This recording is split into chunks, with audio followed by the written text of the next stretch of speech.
Bonjour à toutes et à tous. Bienvenue devant vos écrans.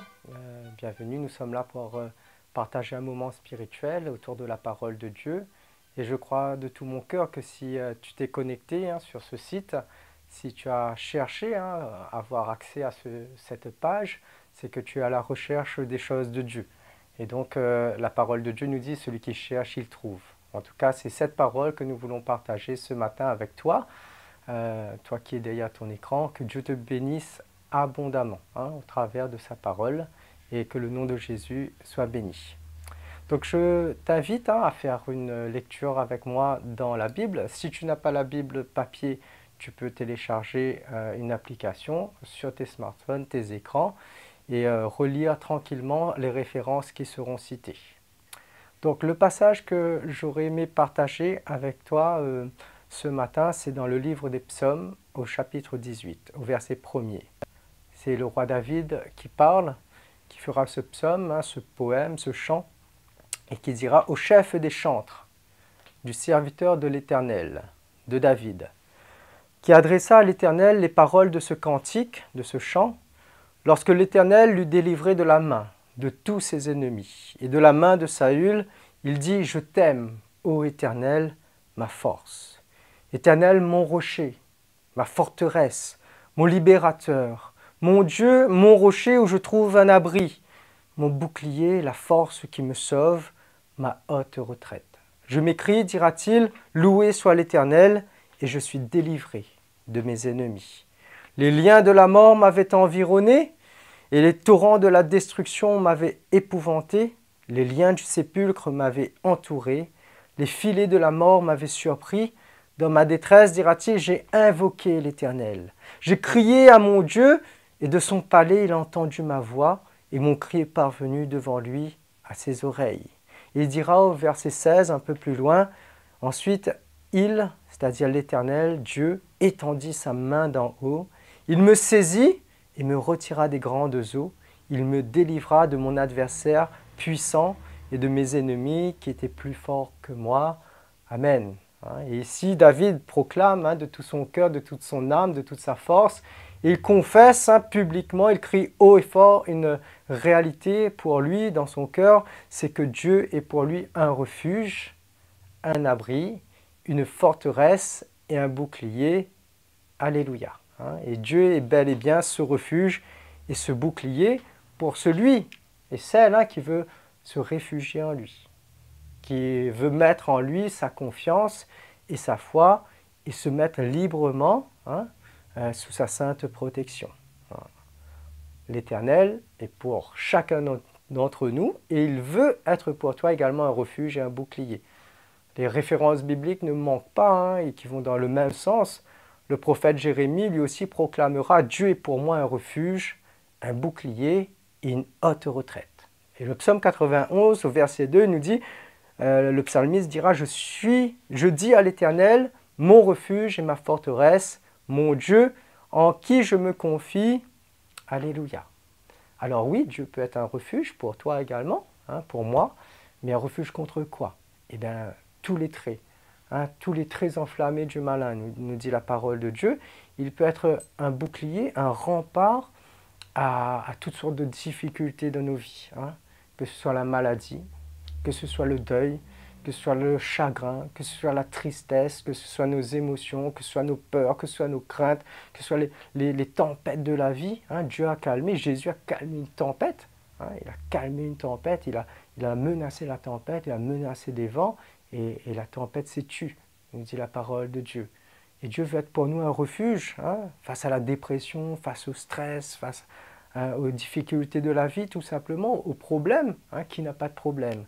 Et peut-être que tu as des soucis en ce moment, mais réfugie-toi dans le Seigneur, réfugie-toi en Jésus, réfugie-toi dans le Christ, et tu verras sa main puissante agir en ta faveur. Alléluia.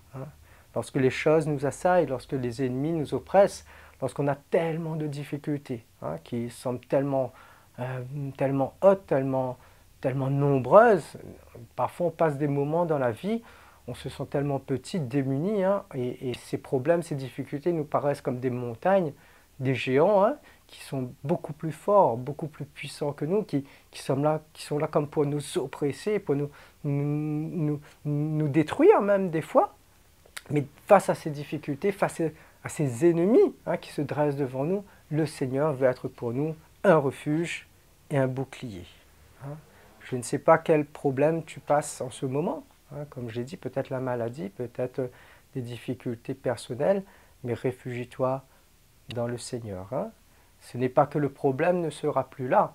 Quoique, hein, Dieu est capable comme je l'ai dit, hein, de faire taire la tempête. Il n'y avait plus de tempête à ce moment-là. Mais il est capable aussi de faire que le problème, il est là. Hein. La montagne est là, le géant est là, l'ennemi est là, mais lui, il s'interpose. Lui, il te protège, lui, il te rassure. Lui, il met sa paix dans ton cœur et tu peux affronter la difficulté parce que tu sais que tu es caché en lui.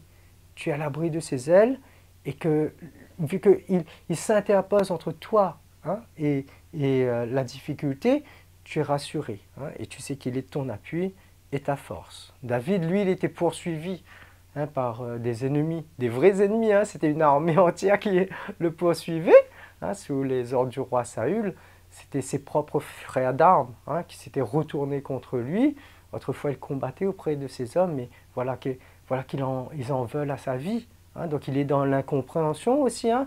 Il peut être dans un sentiment de révolte, de colère aussi face à ces hommes. Et ces hommes en veulent littéralement à sa vie.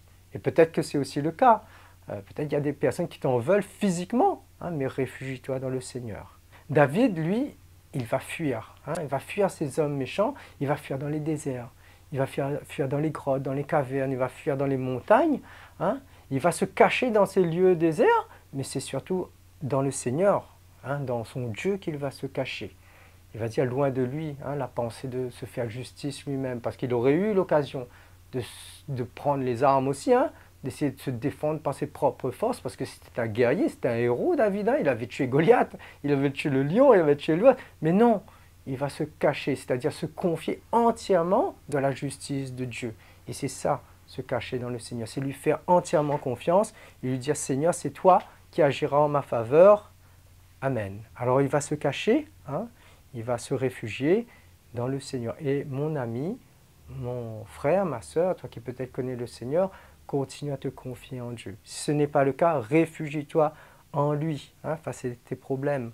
À un moment, David, dans sa vie, hein, Dieu va être pour lui un refuge face aux ennemis, hein, ces hommes violents, mais aussi contre lui-même. Ah oui, parce qu'à un moment, il va faire ce qui est mal. Il va pécher, il va connaître une déchéance, hein, il va convoiter la femme de son prochain. Non seulement il va convoiter cette femme, mais il va avoir un enfant avec elle. Il va manigancer tout un plan, un stratagème pour que son mari, le mari de cette femme, hein, soit tué au combat pour cacher sa faute, sa transgression. Et à un moment de sa vie, hein, il va être rongé ensuite par la culpabilité dans son âme, là. Il ne mangera plus, il ne dormira plus, il sera tourmenté, sa conscience va l'accuser, et sera pris de remords, de culpabilité, hein, mais là aussi dans son péché, hein, dans sa folie, on va dire, Dieu va être pour lui un refuge. Il va dire, tant que je me suis tu, hein, tant que je cachais mes transgressions, hein, mes os se consumaient au-dedans de moi. Mais j'ai fait connaître au Dieu, hein, mes transgressions, et tu m'as délivré. Non plus de mes ennemis, mais de moi-même, de cette puissance du péché, de toute cette culpabilité. Et peut-être tu fais des choses qui ne sont pas à la gloire de Dieu, comme on dit, qui ne sont pas bien, tu sais. Peut-être tu ne connais pas encore bien Dieu, mais tu as une conscience et ta conscience t'accuse. Et c'est cela ton ennemi, c'est cela, hein, qui te ronge, qui fait que tu perds tes nuits, tu ne manges plus, tu n'as plus la paix, tu n'as plus la joie. Mais là encore une fois, hein, Jésus veut être ton refuge. Jésus il est mort pour toi sur le bois de la croix. Il a donné sa vie, il a versé son sang, son corps fut brisé, il a porté nos fautes, nos iniquités. Et en donnant sa vie en rançon sur cette croix, il s'est interposé, hein, entre toi et l'ennemi de ton âme, l'accusateur de ton âme. Hein. Tu aurais mérité la mort. Nous méritons la mort à cause de nos péchés. Mais Jésus s'est fait comme un bouclier pour nous. Hein, et on peut se réfugier en lui. Et la parole de Dieu nous dit que tout est accompli. Le prix a été payé, le sang a été versé. Et nous sommes couverts, non seulement couverts, mais lavés, purifiés de nos fautes. Donc, Si tu es dans la culpabilité, repens-toi, tout simplement.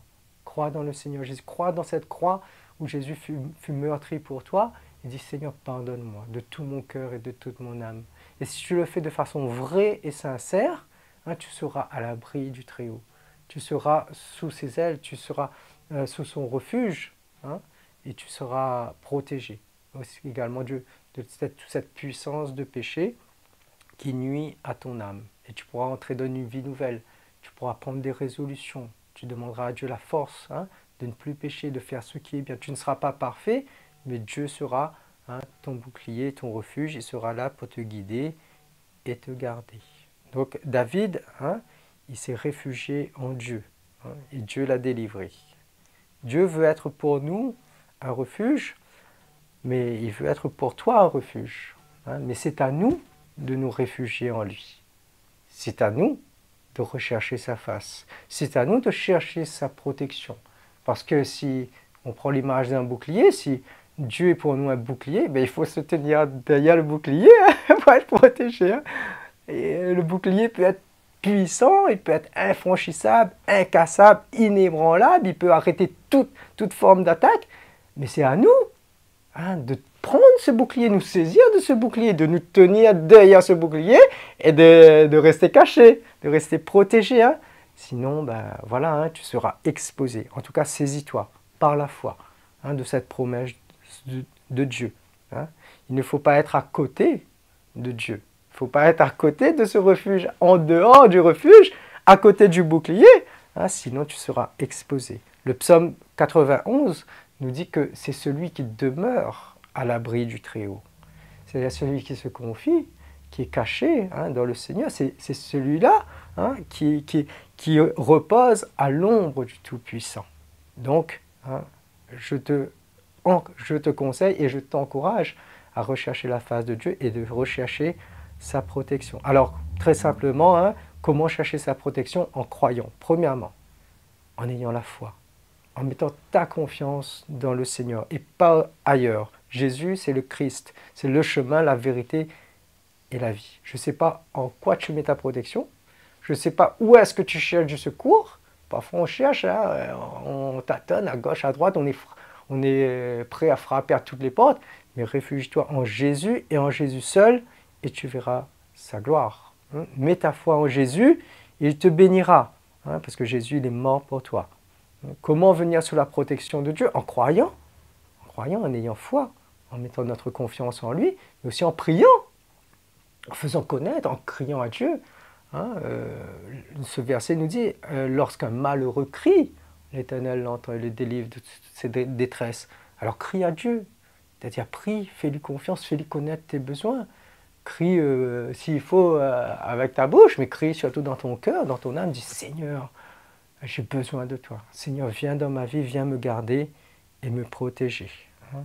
En croyant, en priant, c'est comme cela qu'on réclame la protection de Dieu, on vient sous sa protection, mais aussi et surtout en mettant sa parole en pratique, en faisant ce qui est bien, ce qui est juste, en appliquant ton cœur. Encore une fois, ce n'est pas parce que tu accepteras le Seigneur Jésus dans ton cœur que tu seras parfait, mais applique-toi à faire ce qui est bien. Lui verra ton intention, il verra le mobile de ton cœur, et si tu marches dans l'empreinte de ses pas, si tu fais ce qui est bien, ce qui est juste, si tu cherches à faire le bien, à mettre son enseignement en pratique, sois assuré qu'il soit avec toi.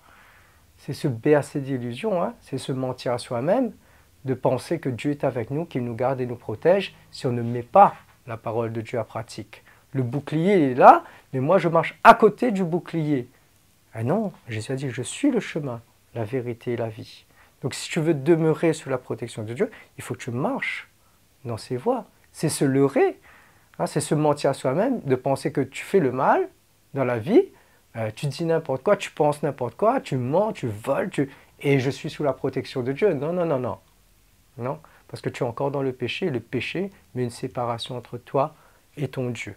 Donc, si tu veux être sous la protection de Dieu, il faut croire, il faut prier et mener une vie qui est droite, qui est juste, qui cherche à faire le bien, et Dieu te bénira.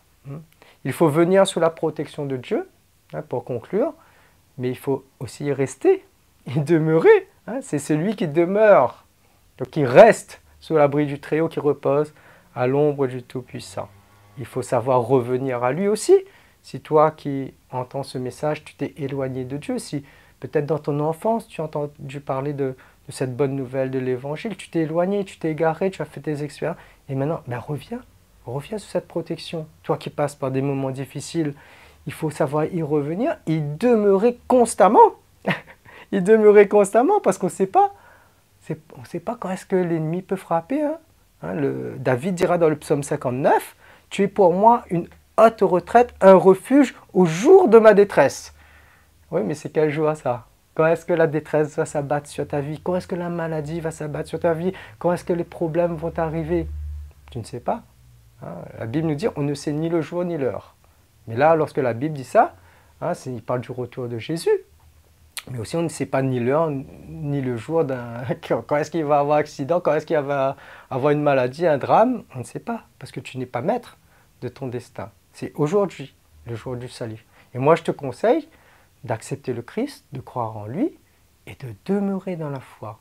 Comme ça, peu importe, il survient un vent violent, une tempête violente dans ta vie que tu n'avais pas, mais tu es sous la protection de Dieu. Alléluia. Et si jamais le Seigneur revient, parce qu'il faut ramener ce verset dans son contexte, si le Seigneur revient, est-ce que tu es prêt? Si ce jour-là vient, il faut que tu sois à l'abri du Très-Haut. Parce qu'il y a des temps de plus en plus difficiles qui vont s'abattre sur le monde. Tu le sais, la Bible nous enseigne, mais c'est celui qui persévérera jusqu'à la fin qui sera sauvé et épargné de ces choses. Donc sois prêt et prépare-toi à la rencontre de ton Dieu. Donc mon ami, mon frère, ma soeur en Christ peut-être, si tu passes par des moments difficiles, tu es au bon endroit. Parce que là, à l'instant même, tu n'es pas devant ton écran, tu n'es pas devant ta télé, tu es sous le regard de Dieu. Tu es au pied du Seigneur, tu es au pied de la croix. Maintenant, c'est à toi de te réfugier dans cette croix, de te réfugier sous l'abri du Très-Haut, de croire, prie s'il le faut, toi qui passes par des moments difficiles, et Dieu sera ta force et ta forteresse dans le nom de Jésus. Voilà, je vais simplement prier avec toi, non seulement prier pour toi, mais avec toi, et que Dieu te bénisse abondamment. Seigneur Jésus, étends tes mains et bénis ces personnes qui sont là derrière leurs écrans, qui cherchent, et non seulement cherchent, mais désirent écouter, entendre ta voix.